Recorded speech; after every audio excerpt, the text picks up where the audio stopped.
In our professional lives, we are at multiple times at career crossroads. Should I be switching jobs? Should I be starting a side hustle? Should I even change industries altogether? Trust me, I've been there.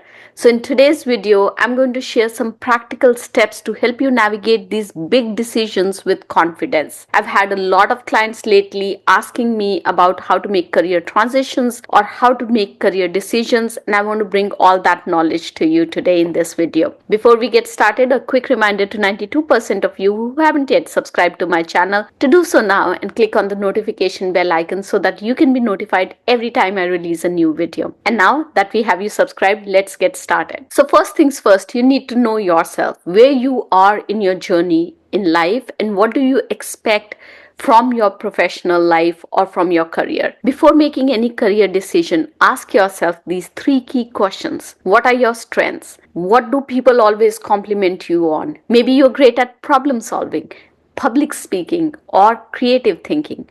What are your passions? What kind of activities or work excites you? If you find yourself really curious about newer technologies, maybe tech related roles on emerging tech is worth exploring. And then what are your values? What are your priorities right now? Do you prioritize flexibility, job security, or making an impact? Now, one thing that's important over here to understand is that in different stages of your life, the answers to these three questions would be different, and that's perfectly okay. Maybe you already did this exercise 5 years ago or 10 years ago. You need to do it again because your passions, what excites you, and what you want to prioritize at this stage in your life might have changed from 10 years ago, and that's important. Let me give you an example. There was a time when I was at crossroads in my career. I realized that my biggest strengths were strategic thinking. I had moved away from being a 100% operational leader into a strategic leader, and that's what I enjoyed most. I enjoyed creating a strategy and then operationalizing it. I also loved helping people, and that's what led me to focus on leadership roles in tech companies and eventually launch the EVOW initiative. And here is a pro tip. If you are unsure, ask your trusted people in your network, your colleagues, your managers, what do they think you are best at? You might be surprised with the insights that you get, and that might help you really think about how you can leverage your existing skills into your next role. Step 2 is to research and explore. Now that you have some clarity around what you want, let's explore your options. And here is what I recommend. Talk to professionals in the field. Reach out to people on LinkedIn or in your network. Ask them what a day in their job looks like. Oftentimes, we miss that opportunity. We are connected to thousands of people on LinkedIn or on professional networks, but we never leverage our network to explore what a day in a life of a professional in a different field looks like. And there is so much opportunity over there to learn about what opportunities exist in different fields and to explore whether it resonates with you or not. Also, look at the industry trends. You want to embark a career journey in a field that's growing and not shrinking. You can just use Google search or ChatGPT or LinkedIn to really get an understanding of where the industry is going. And then try it out. Consider job shadowing, freelancing, volunteering is a great way to explore and get some experience in a job role. I remember that when I got an opportunity to move into an edtech leadership role, I'd never been in a pure edtech company before that. And I was curious while the role excited me. I didn't know whether the industry per se was growing or not. So I spent a lot of time understanding the industry. I talked to a lot of professionals in the industry specifically. What are the major trends? How is the industry moving? How is it leveraging technology to impact and help the learners? And that holistic understanding gave me the confidence to embark the leadership role in the edtech company. Once you've gotten an opportunity to explore and talk to people about the opportunities in their industry, the next is to weigh your options. Now that you have some options, you can use various frameworks, and I love to use the 3P framework. Now, this framework is all about potential, passion, and practicality. Let's talk about it in detail. Potential is all about, will this career help me grow and advance. So think about where you want to be. What are your life goals? And is this career going to help you achieve those long term goals? Here, don't be short sighted.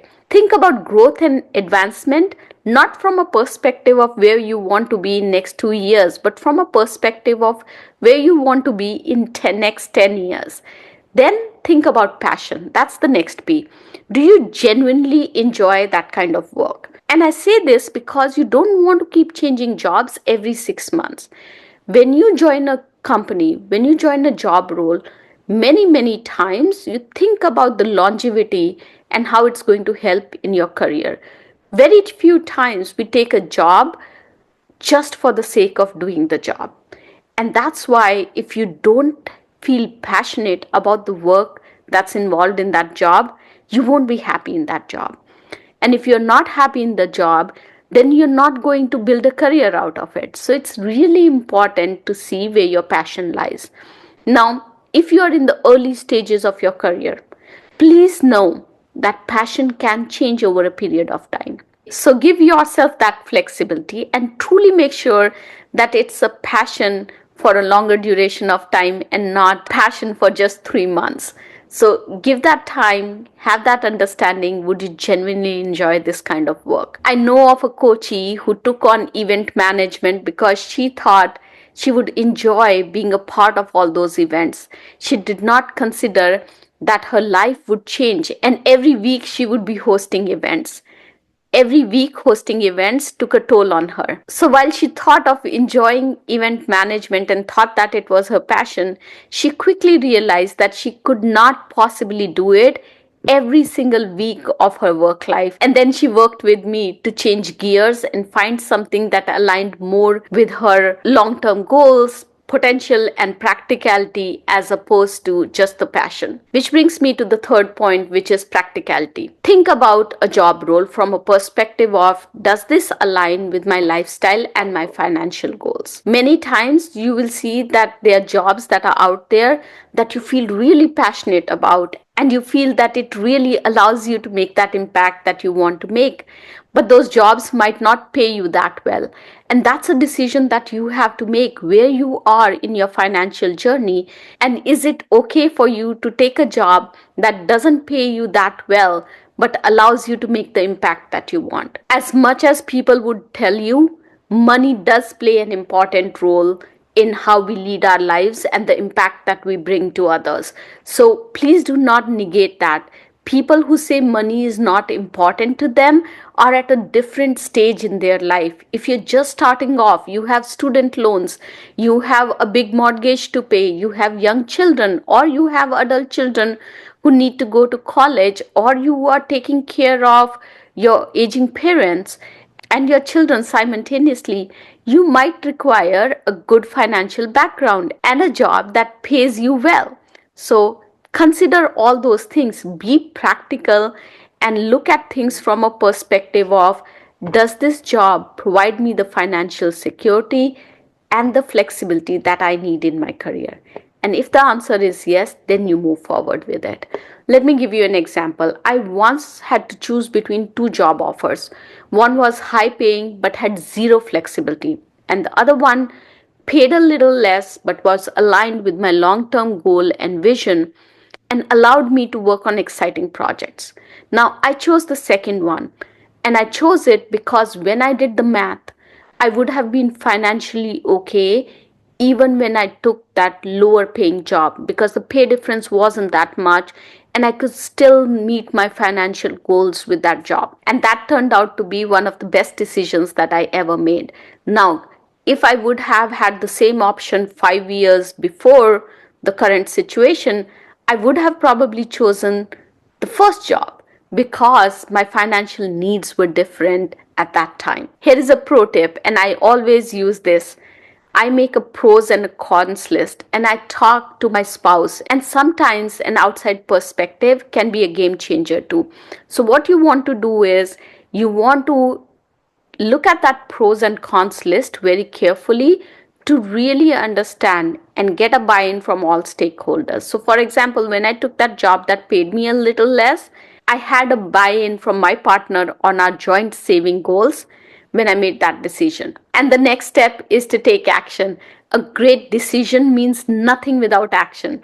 So once you've made your choice, how do you move forward? You start taking small steps. You start with updating your resume and your LinkedIn profile to showcase your experience and your skills. If you want to move to a new career and you have a skills gap, then you address that skills gap. You can take online courses, certifications can be helpful. I have multiple courses on LinkedIn Learning on technology, specifically AI, generative AI, and cloud computing, and on leadership. I'll add a link to those courses in the description. If you have LinkedIn Premium, this wealth of courses is available to you for free. And then the last step is to start applying for a job or start a side project. Now, here is an important tip. You don't have to go all in at once.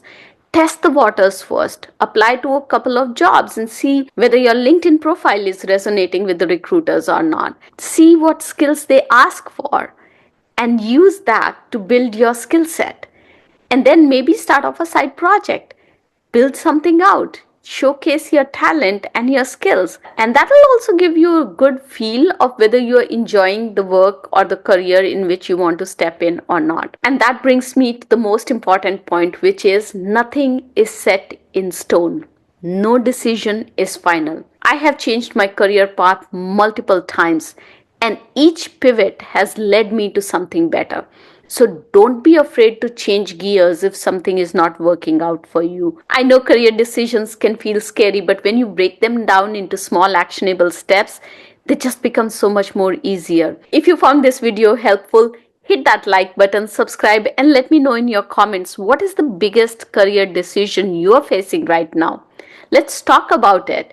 Thank you so much for watching, and I'll see you in our next video. Till then, have a successful week. Bye bye.